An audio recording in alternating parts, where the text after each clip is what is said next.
I met Lori at the Full Country Fair last fall, and she had been doing a demonstration all day.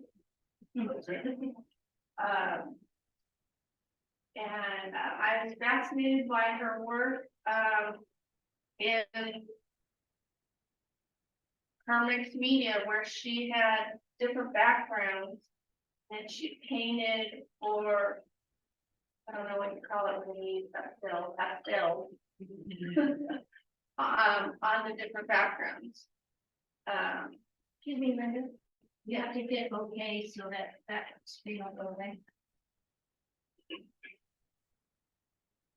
And then Lori has also supported our student show with her grandchildren participating in our student show for a number of years. So thank you, Lori, for joining us. Thanks for having me. Art adventure. Thanks. Again, thank you for having me. So Linda asked me to talk a little bit about my art journey. I worked as an interpreter for the deaf for Placer County for over 25 years. And I was in the mainstream education, K through 12 at Ascension College. And my last 17 was at Del Oro High School. And while I was there, when you interpret for deaf students, you go into the mainstream classroom. You're basically invisible. So you sit near the speaker and you interpret all the information. And the kids all chose electives, and many of them chose art. The other interpreters have no desire to interpret the art classes. I had been raised with an uncle who was an oil painter, but myself, I had never tried my hand at anything. I'd always been a little crafty as a child, making troll houses, those types of things. And so I said, yeah, I'll take it. So every time there was a clay class, photography class, an art class, I would volunteer to interpret the class. And I fell in love with the teachers there, the art teachers. And when the students would be working on their piece, I had downtime, because if the teacher's not speaking, there's no other conversation happening, just kind of sitting in my interpretive chair. So a teacher at one point came up to me and said, do you want to try it? Do you want to play along with the kids? And so I asked the client, do you mind? And they're like, nah, go ahead. So I started kind of learning along with the kids, and I was hooked. I just fell in love with every medium that was presented. And then the teachers themselves were great, because they would watch me and encourage me, and then say, hey, after school, come by and I'll show you this, or I'll show you that. I'll loan you some pastels. And they were wonderful. So Paula Hammerine was one of them. So you know Paula. Susan Jakubik, Eric Just, Barb Milholland. They were fabulous. And when they were doing a minimum day, and they were, see, that's the thing with being a sign language interpreter. I can sign it and not put in English for it. They asked me if I wanted to be part of their group. They had gotten an art grant, and this art grant bought pastel papers, a sample pastel set from different brands of pastels. They were all, very small sticks, but, a huge variety. And we got to go down to the American River Canyon with Ray Erickson. And so they had an extra spot, and since it was all paid for, they asked if I'd like to join. So yeah, it was a great opportunity. So in 2013, I did my first real piece. And so this is white charcoal. And the teacher at the time said, you need to enter this. And I had taken a photograph of it and sent it to my uncle, the oil painter. Now, my uncle lived on the coast in Malala. I don't know if you know where that is on Highway 1, and he owned the Malala Hotel. So they have a huge show every year. They still have it called Art of the Redwoods. So he said, you need to submit it. And I said, I'm not an artist. He's like, no, submit it. So I did, and this was in 2014. And I drove up there with my sister for the weekend. And I about died when I decided I won first place. Pastels, I was absolutely floored. So the bugs started. I was like, I guess I did it. Yes. Yeah. So this hangs at home. My husband won't let it go in the winter. That hangs in the hallway. So about 2014 is when I really started playing with pastels. I'm sorry, I forgot to show you.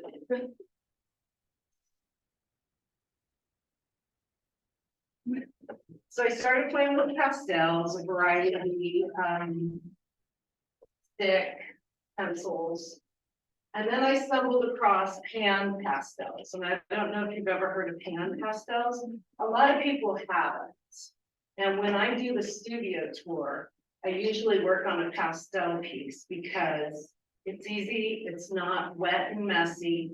I can walk away from it without worrying about anything drying. And people are always fascinated. Kids love them. I have probably about 40 colors.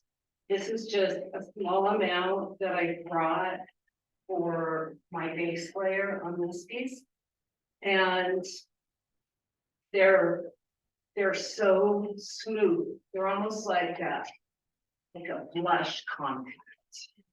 And so the colors are really, really rich. And they layer really nicely, they blend really nicely. And they don't create a lot of chalk dust like you get in chalk sticks. I did know an artist, you probably all know her, Lucinda. Yeah, Lucinda Laughlin. She was using sticks and she was taking a razor blade and turning them into a dust. And so when I met her, I go, oh, and she's hooked. So now she is hooked on them also. They're really very fun. And like I said, they're very soft. And they blend really nicely. They're not chalky. They don't flake. They adhere to the tooth of the paper real well. So I really started focusing on these. And this piece here is my old gal that a month ago I had to help her cross the Rainbow Bridge. So I wanted to bring her today. That's Tess, one of my rescues, and she is done in pan pastels. So I was trying to decide which pastel piece to bring. And my husband said, you really should take Tess off the wall. And I said, okay. That is Tess. She is done on matte board and using pan pastels and pastel pencils. I have been commissioned for a lot of pet portraits. They're not my favorite thing to do. I enjoy them, but I have to be in the mood. So I'm sure y'all can understand whatever mood you're in. Like I might be in the mood for something really detailed or in the mood for something looser. So that's my pastel representation. So I don't know if coming into the art world later or just being Gemini, I started getting really interested in other things. And luckily for me, in 2017, I was able to retire early. And in 2018, my husband built me a studio on their property. Yeah, I think he was tired of the spare room, you know, overflowing with stuff. Plus, at that time, we started having grandchildren, and they're curious. And we've got an oil on an easel. And what do I do with this thing so they don't touch it? So I'm very fortunate. My husband very much supports my arts. And so then I started playing with other mediums. Started getting curious about charcoal, cold wax oil, oil alone. And then during COVID, lovely COVID, when we were all stuck at home, I had decided to start playing with papers, old papers. I had gone to a company or a store, I think it was the Whistle Stop in Auburn, and they were going out of business. And I've always been drawn to vintage papers, vintage dictionaries. The gal at the SPCA bookstore started saving all these old dictionaries for me because they couldn't sell them. Nobody wanted a dictionary. So I have an 1896 dictionary. The newest dictionary I have is 1976. So when people donate dictionaries to me, I tell them I don't want anything newer than 19. It's the paper, the type, the aged coloring of the pages that I really like. But when I was with this dog, I got a brown bag full of vintage photos, old letters, old magazines, old wallpaper samples. And they charged me like $10 for this full bag of stuff. And so then I got it back to the studio and said, now what do I do with this? So I started playing with laying it down with layers of that medium and then trying different mediums on top of it. I used to do a lot of vintage dictionary pages with an item painted, usually in acrylic on top, that was representational of the page itself. I did a lot of commissions for like pages that said mother and then painted a bouquet on it. I usually try to match, try to get real tricky. Sometimes it works with page numbers, the year of the dictionary. And then also the guide words on top. So trying to, and with all the dictionaries I have at home, trust me, my studio, I have one bookcase that's just got all these dictionaries and old magazines. I would be able to pull a piece that said mother, and it was page 1960, you know, so the 1960 represented the year of the birth of the child. With bicycle, I did a piece of an old Schwinn, a 1956 Schwinn on page 1956.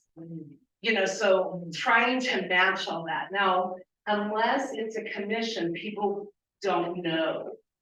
They don't really make the connection of the papers unless I tell them. So I started doing a lot of that. Unfortunately, digital art became very popular and people started printing images on top of copies of dictionary pages for $9.99. Yeah.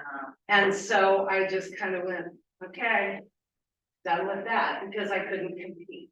There's no way I'm painting a flower bouquet for $9.99. So when that happened, I started thinking of different ways to use the papers.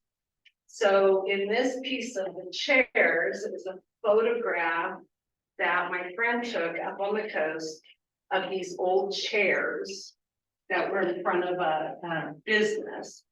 And so I matched, like I have some 1935 pages from a 1935 popular science magazine. Friend's ex-husband passed away and he collected old magazines. And she came over with a bag to give to me and mildew. They sat outside for a long time to get the smell off them.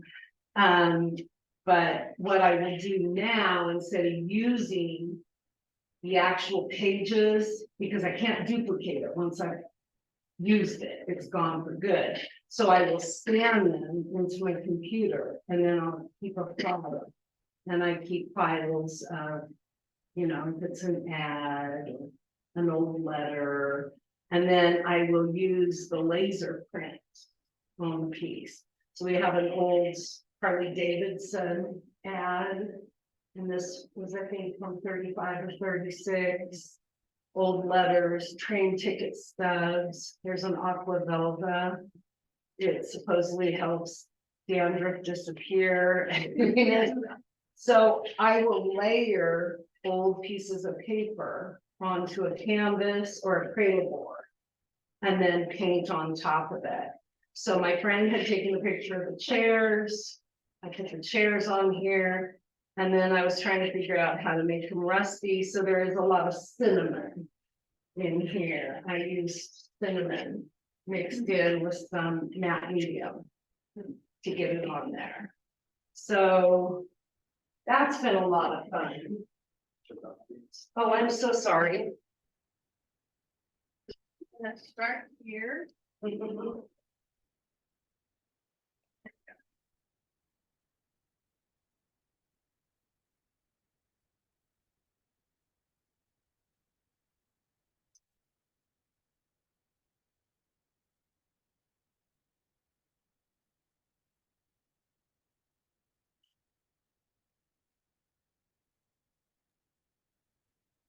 Linda, you make a wonderful Vanna White.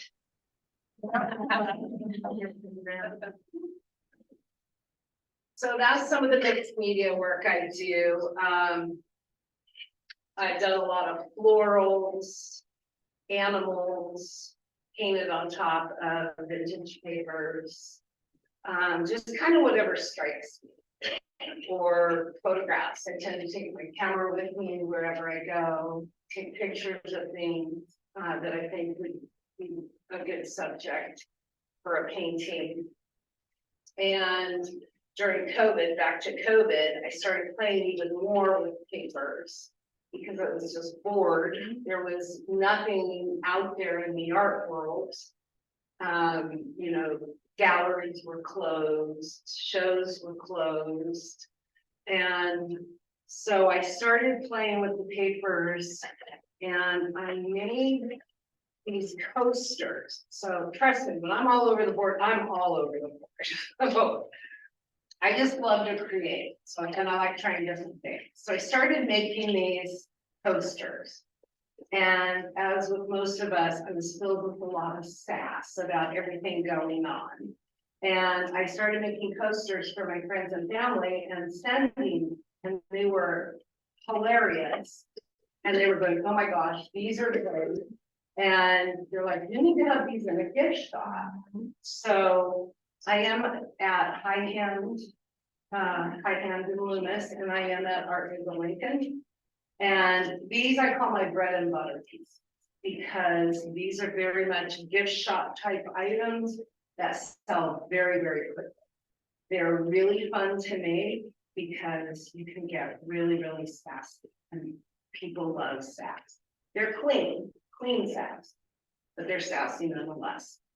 So started making those during COVID, which then moved into bookmarks. The bookmarks go like crazy also. It makes them happy because that means people are still reading a real book, not something on their Kindle. So these again are also my bread and butter. You know, pays my rent and then some, keeps me in art supplies. My pieces sell a little slower than the quick stuff, but I have learned with being in high end, you really need that price range, you know, when you're selling. But these, I can't stop making them because they keep me filled with art supplies. So, the note cards also are selling a lot, which also makes me happy because that means people are still writing letters. I do love written letters. I love to handwrite letters to people. I think they're much more personal than email. So myself, I buy artist cards. I don't write homework. I strictly artist cards, email and stuff. So I did bring some of these just to show you, these are pastel pieces that have sold and no longer have the originals. And they're just different examples of the work I've done over the years. And then I started making magnets. I'm like, okay, after a while, it's like, how many coasters can I make? How many bookmarks can I make? And then it's like, I need something different.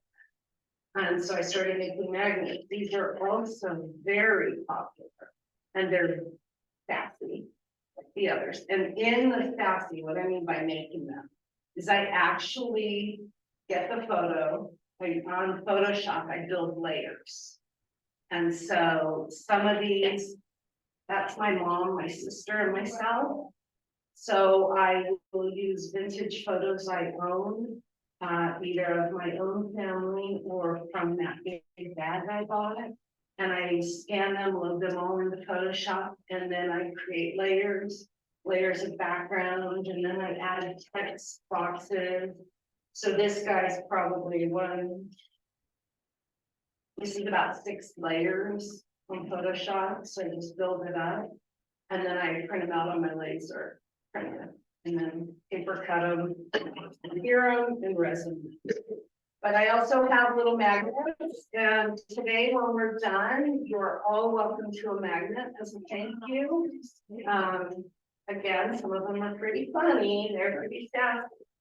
So please help yourself to a magnet. What else? So then, after COVID, I was accepted into High Hand, started at High Hand. Then I became very active in Partly to Lincoln. There was a huge transition with the board, and I was asked to help out and to try to bring it back up to where it once was. I had not been familiar with Partly. I had just started in the gift shop and all this turmoil happened, and I was asked to stay on and help transition. And I have to say, I'm now the gift shop coordinator. It's a volunteer position. It's a lot of work, but we are seeing a lot of success. Last night we had a bingo event. It was very well. Our landscape beautification project, it looks amazing. We raised a lot of funds for that. We showcased a lot of artists. I encourage any of you who are not in there, there's 3 of you that are, if you're not in there, to visit the website. We're going to do a whole refresh in August. We're going to a whole new point of sale system. It's a ton of work to get us there, but once we're there, it is going to be so nice for the volunteers, the bookkeeper, and it's a fun group. It's a really fun group to belong to. So go to the website under gift shop. You can click a link. There's like call the artists to be in the gift shop. So after that, getting into High Hand, I was showing pastels, some acrylics, some drawings, and then I ran across a YouTube video of cold wax. I'm like, what is cold wax? Had no clue what it was. And so I started doing some research, and then I bought a book and started reading the book and bought some cold wax. I already had a little. And so the centerpiece here is cold wax and oil.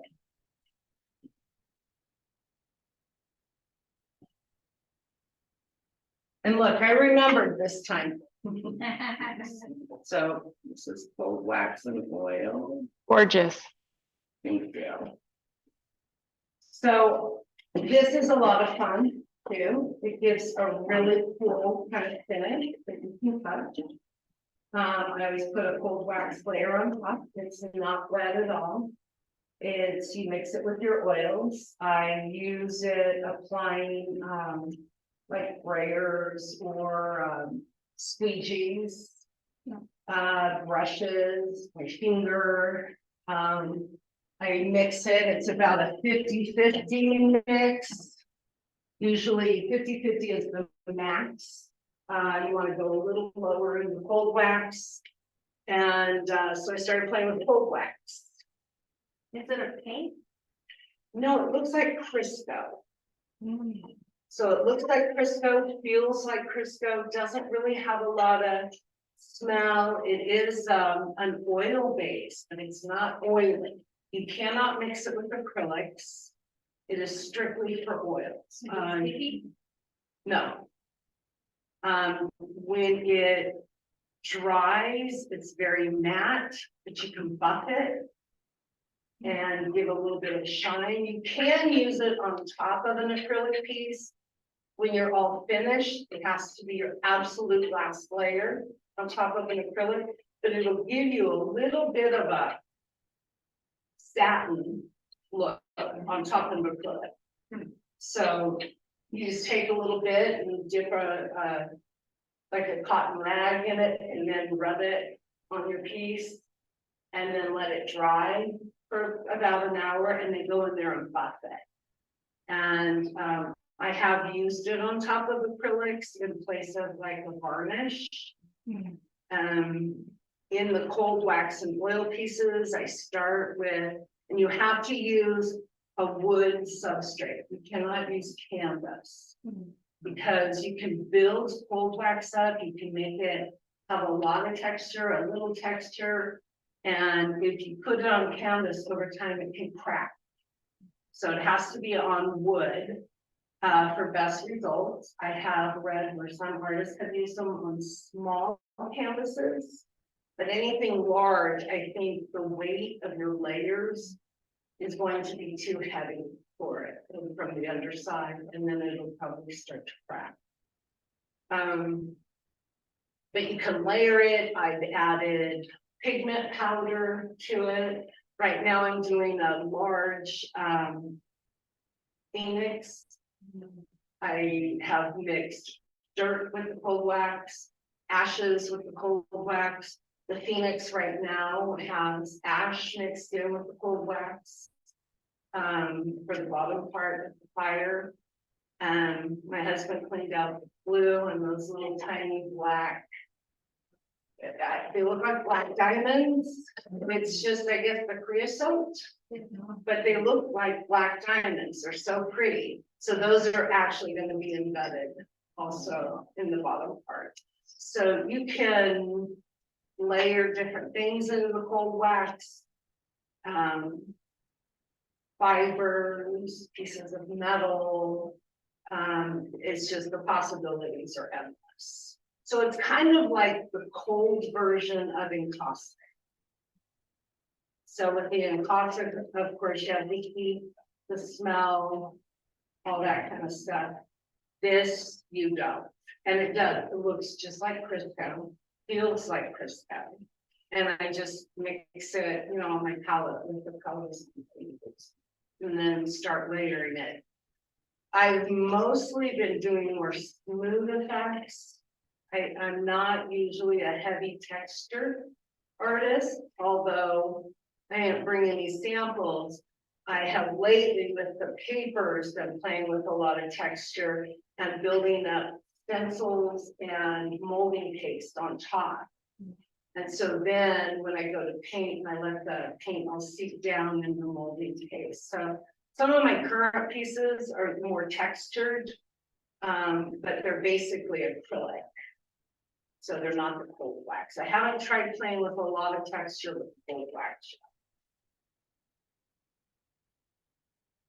You might have said this, but do you do the cold wax with your mixed medium? No, well, I have, but just small bit. So I might take images, like I took an image of when my mom passed away. I got a box of vintage photos, and I have these awesome pictures of this farm in Indiana from 1913, 1903, one of those days. And it's a super cool black and white, and it was my Uncle Charlie Blue. Yeah, who he is, but that's what it said on the back, so it would have been my great or great Uncle Charlie Blue's farm. And it's a super cool picture, so I have taken and printed that on rice paper and lay my background with cold wax. And then when it's dry, I'll put the rice paper on and then take a very thin layer of cold wax and like go over it with a squeegee to adhere it into the, and then I keep building up over the piece. Okay, like. So I will do that. Kind of like in costume, but you don't get that like cloudy, dreamy look unless you tint your cold wax. So you can tint it, when your cold wax is dry, you can come back and you can rub on, some oil. Sometimes I'll put rubber glove on and take a little bit of oil paint and maybe some linseed oil. And then just kind of rub in, you know, places.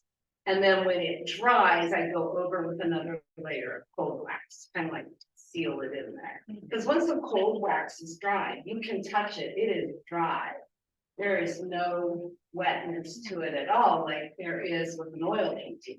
Now, how oils can stay wet forever. You also, with the cold wax, you don't have to seal it under glass. That is not under glass.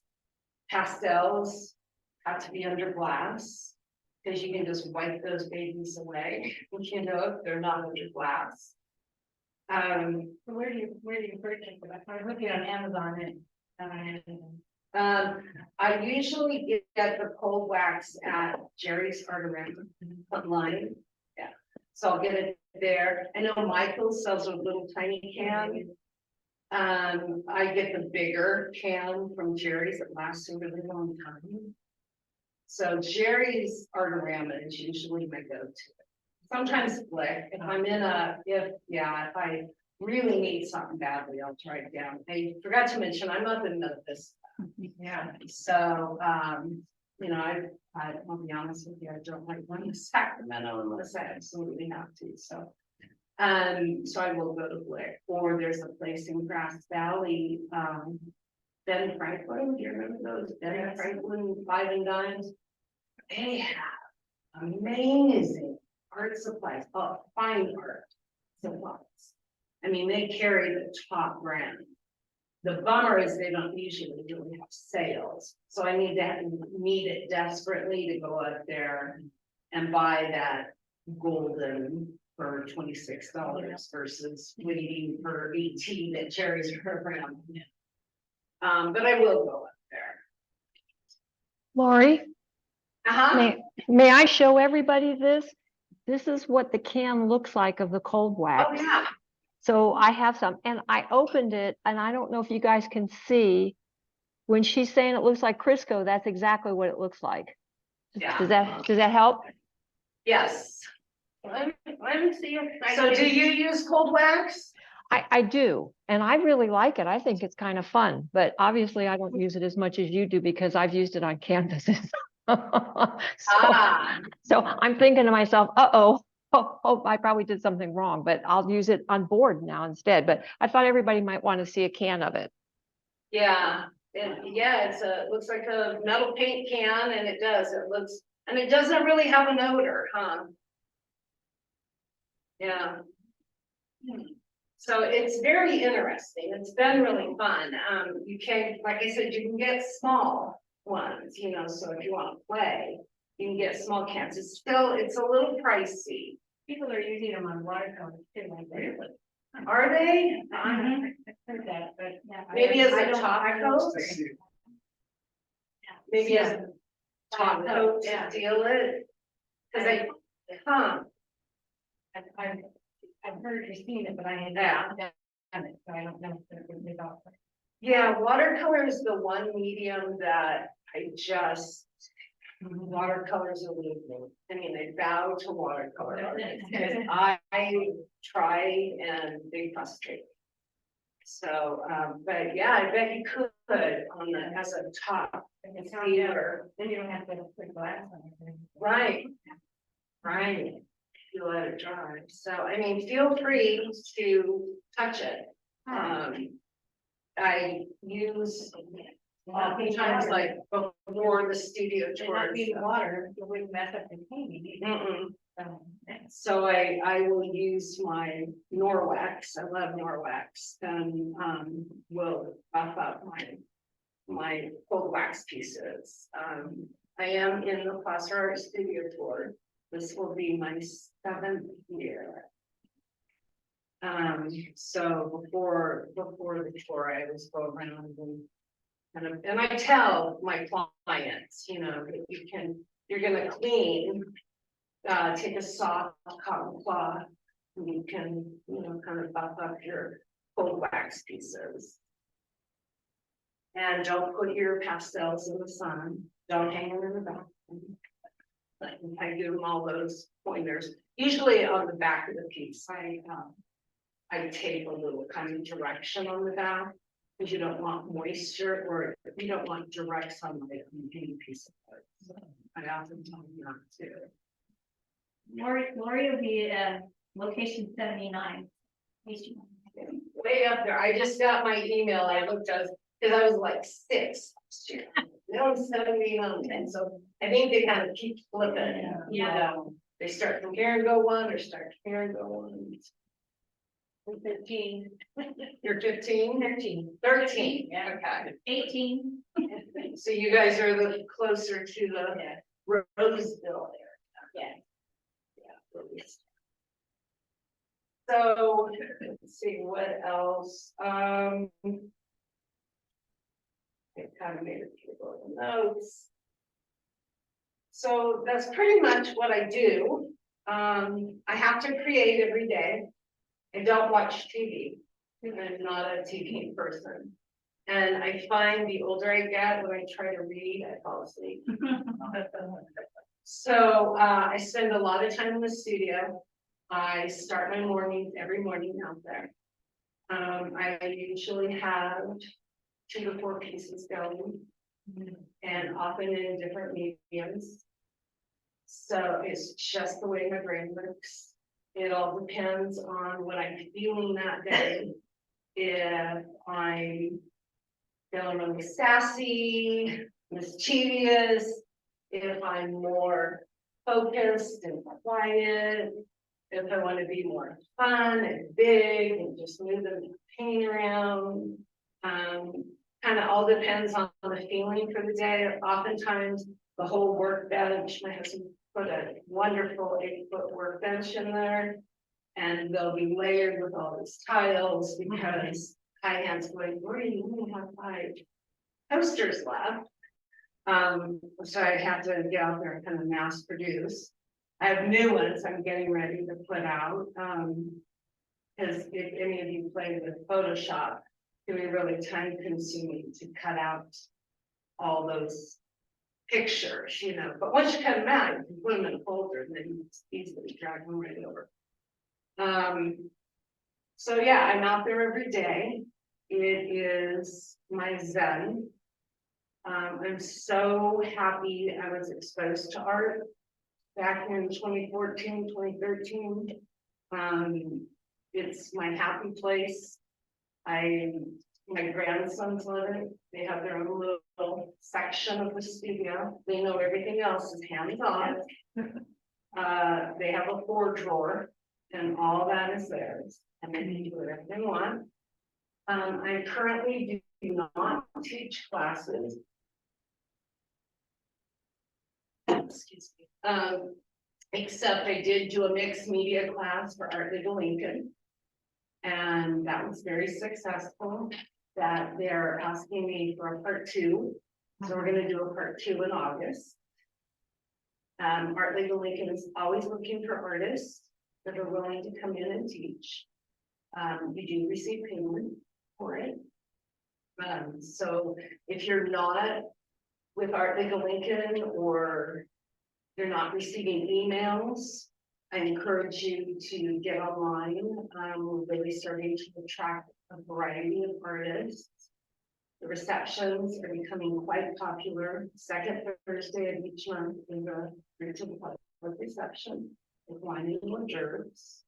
We celebrate the artist who's in the Spotlight Gallery as well as the show that's in the 6th Street Gallery, which reminds me we're coming up, there's a new show that'll be starting, so if any of you do fiber art, we're looking for fiber artists to enter the show. That will be in July. So I think June 24th is the deadline to apply. So if you have any fiber art, if you want to enter. What else? How big is your studio? Like, It's not very big and I can't tell you footage. 20 by 20? oh, okay, that's big. Yeah. But you got an 8-foot table in there. Yeah, it's built in along the wall. So it's built in and I have a wall.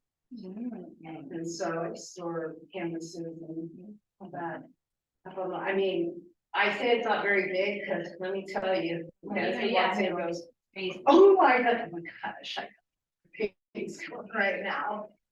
Yeah, it sometimes can seem kind of crowded because they have a really huge easel in there. And I did a huge 3-foot by 4-foot commission.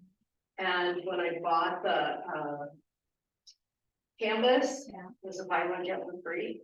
Oh, Don't yeah. show up those sales. And so I get the second one, right? Yeah. So it's taking up residence and that's gonna be in Hoyas. So I already know what it's gonna be, but I haven't started it other than sketching it out on paper. And I need to get started on that. I've been a little busy with some other things. Do you have skylights? I have a huge window. Oh, I'm so sorry. That might be mine and I forgot to turn it off. I have a huge window, so I have my workbench and then huge window that's almost the entire length of the wall. So I get all that light. I have an above light and fan, and then I use a lot of hot lights. So I have hot lights on my workbench. And then behind me, I have a window at the front of the studio. I should have brought a picture. It's a cute little studio. And then a window in the door. And then I have those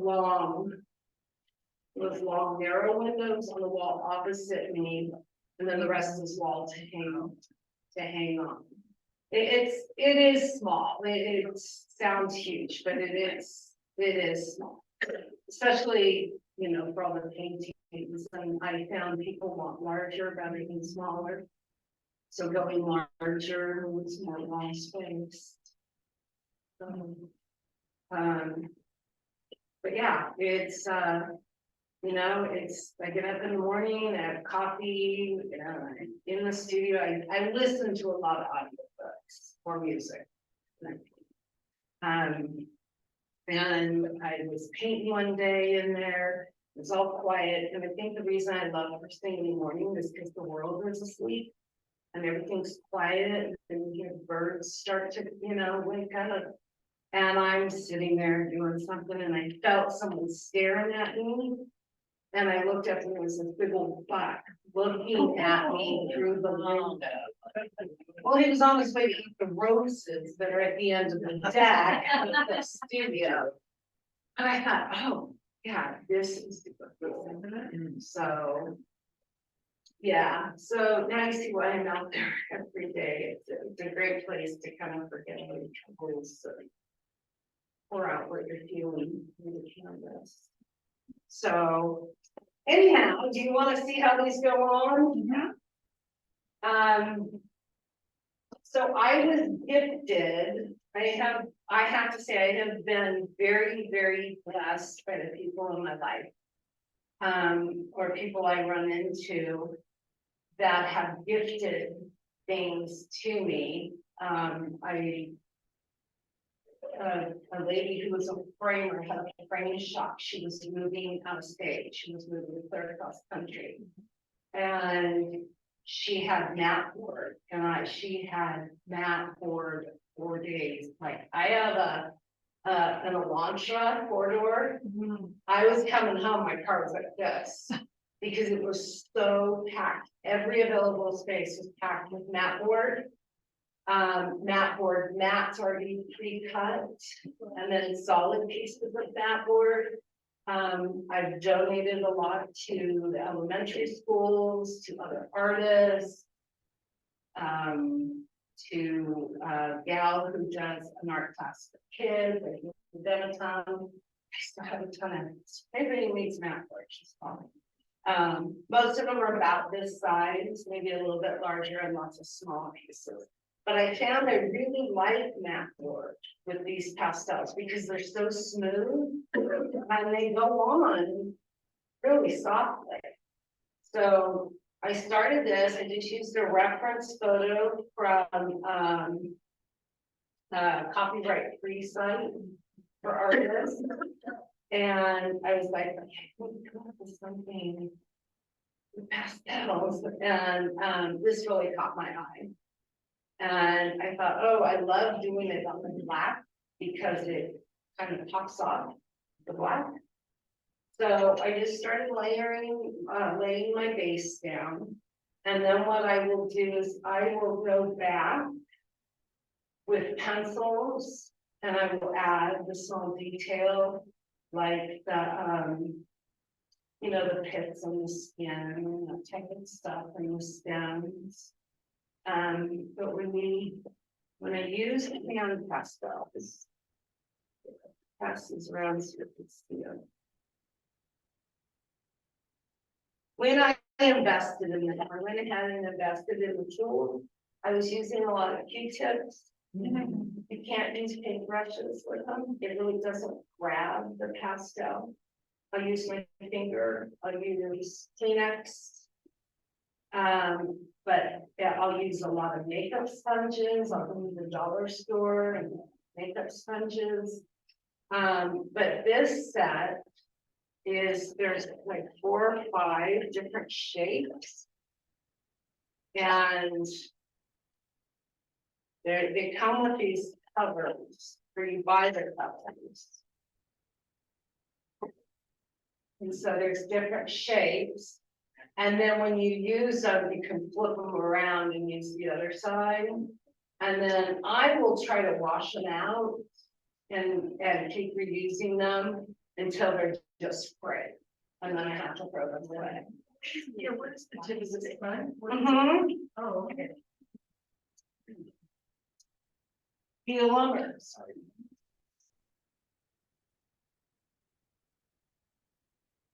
So yeah, they're just like little sponge covers. The last time I did my Jerry's Artorama, because I always go for the free shipping. So I kind of wait till there's a lot of stuff I need before I order, so I get the free shipping. And I went ahead and just got some more covers, and this will last me because this was my last order and there's so much.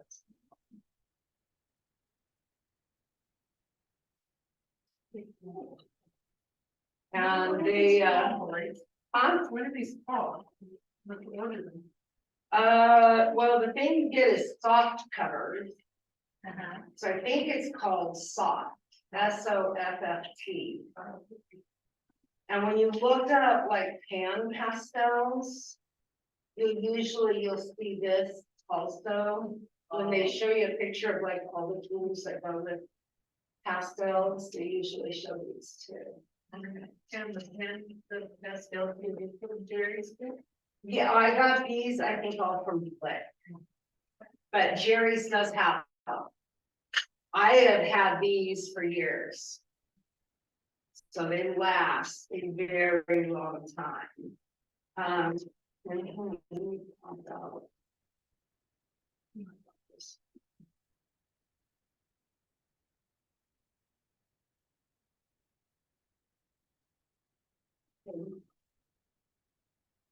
Yeah, they're very soft. Feel free to make it very dirty.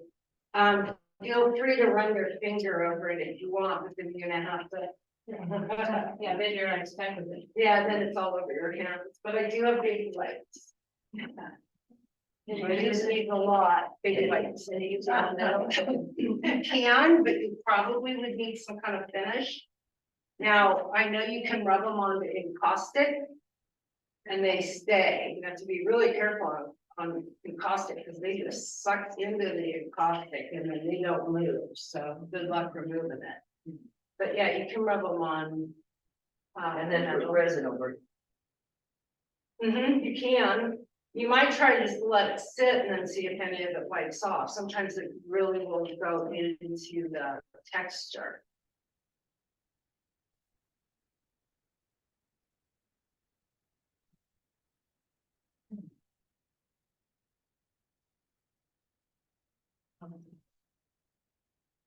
So you don't need very much. You don't need very much. You start blending it on there.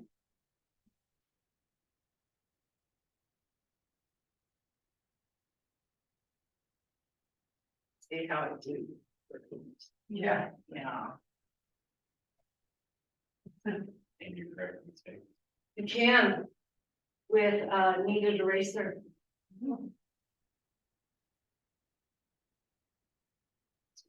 Start blending them, and usually I wipe off the excess. And even though it's still tinted, it's pretty much coming off clean. And what are you working in? Paper towel.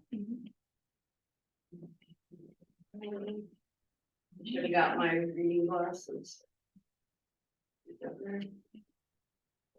Yellow.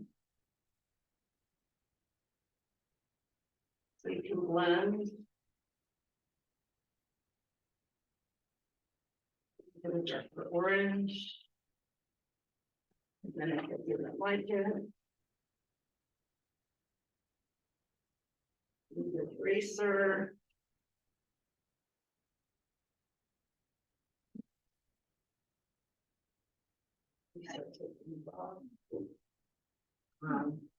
I'll take the kneaded eraser when I'm all done and make a nice little point. And clean up my edges with it. But there is no chalk dust on the table. So there's those chopsticks, I think I'm asking about this, that are chalky, and I have oil pastels also, is that oil? It's oil. Oil pastel sticks are, yeah, they're oil based, and you can break those down. I interpreted in Paula Amarine's high school art class numerous times. And she always amazed me with her work. She would take oil sticks, oil pastel sticks, and she would lay in her color and then take a brush dipped in either liquid or linseed oil and break it down and paint it into the tube of the paper. And it looked like oil painting, didn't have that bumpy oil pastel, but with those sticks, it was so much easier because it was cleaner, easier to transport than tubes of oil. And you lay exactly what you need without squeezing out the tube and then wasting the oil paint. It's oil based. For pencils too. Yeah. Yeah, so you can break it down with like liquid or one of those. Yeah, so I will just continue to later this. I didn't even load any more on there. That's just left over from what was on.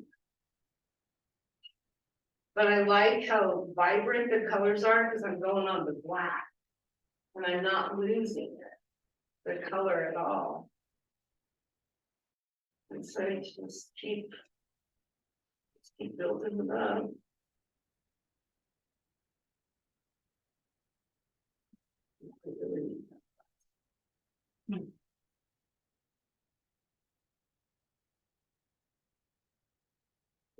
Get your fingers in there. But I like how you can layer them. So you can just keep layering your colors. When I do go back, I'll go back and add the shadows. Again, the details. The rim of the bowl. Yeah, because of the shape, yeah. And you can see on the reference photo, there's just a very light highlighted line that shows that there's a bowl. Yeah, so subtle. Yeah. But yeah, usually I print one out. I don't know what filter that is. But I'll print one out in my drawing, right, just for shapes, to reference the shapes before I draw it on. So that's pan pastels. They're a lot of fun. If you like pastels, I encourage you to play with them. They're so, I don't use sticks anymore, stick pastels. Once I started, I have a set. I have a beautiful set that was bought for me. I will use them to go in and add some detail, but then I always usually blend them out. I also use these color shapers that are, I don't know what they are. They're rubber. And have you ever seen the color shapers? So these, you can use these pretty much with any medium to push them into tight corners. Push your paint or your pastel, you can really get them into tight corners. That was Jerry's Artorama. It was a set. So you see why I have to keep up with my bread and butter. Too many fun things to play with. You gotta have the money for it.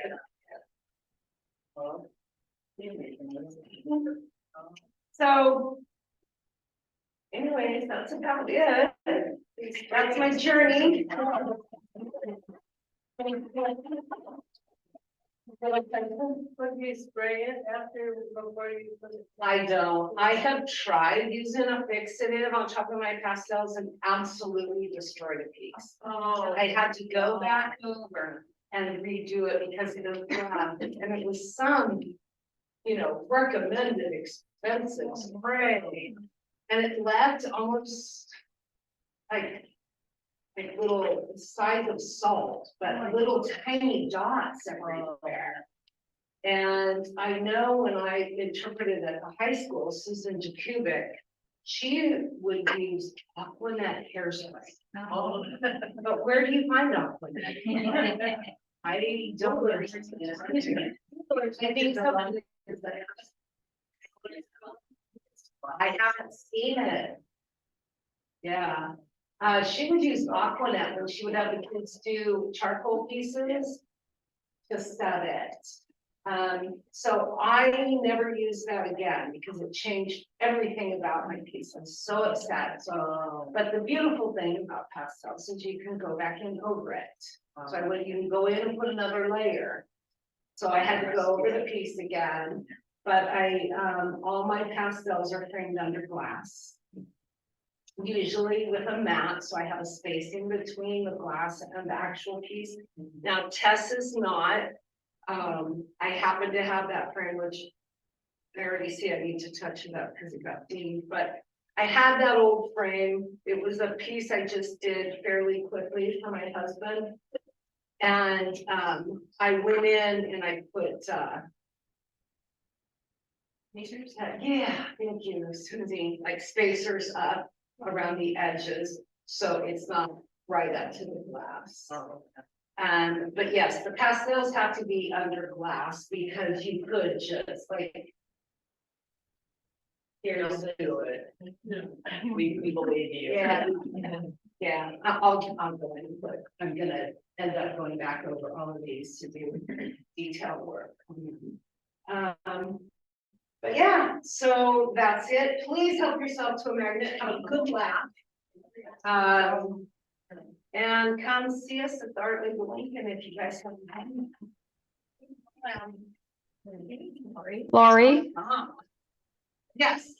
May I ask a quick question? Those pushers that you were showing at the very end, are those palette knives or I missed them? You handed them out and I kind of missed Okay. that. So you can see them. They kind of look like palette knives, but what are they? They're not, they're, I've seen them called color shapers. Are they kind of that hard rubber on the end? Yes. Oh, I mean, okay. you can- I don't know if I'm close enough, or can you see them? I know exactly what it is then. Okay, Yeah. perfect. And they come in different shapes. And there's like an angle, and they usually are sold in a set of like 3 or 5. Okay, And I've used them with oils. And I've used them with pastels, I've used them with charcoal. So when you're trying to get in a tight spot, you can kind of push the color into the spot. Okay. Makes a nice clean line. I like those. Thank you very much. This was great. You've answered a whole bunch of questions. Thanks. That Nancy.